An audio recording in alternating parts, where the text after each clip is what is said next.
কেমন ভাবে হুক্কা টানে, ঈদের বাদার মতো দোয়া যখন ছাড়ে, এদের জবাবে এমনি তো বরকত নাই, এই জন্য মিথ্যা কথাও বলে বলে।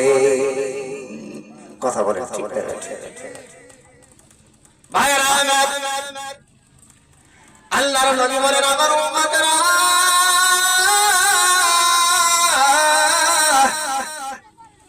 তোমরা দুইটা জিনিসের জামিনদার হও। আমি নবী তোমাদেরকে জান্নাতে নিয়ে যাওয়ার জামিনদার আমি নবী মুহাম্মদ রাসূলুল্লাহ। জোরে বলেন আল্লাহু আকবার।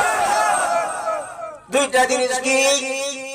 এক নাম্বার হলো দুই জোড়ার মাঝখানে যেটা, দুই নাম্বার হলো দুই রানের মাঝখানে যেটা। এই দুইটা জিনিস, দুই জোড়ের মাঝখানে যেটা, দুই রানের মাঝখানে যেটা, ওইটা, এই দুইটা জিনিসকে যদি কেউ হেফাজত করতে পারে, আল্লাহর নবী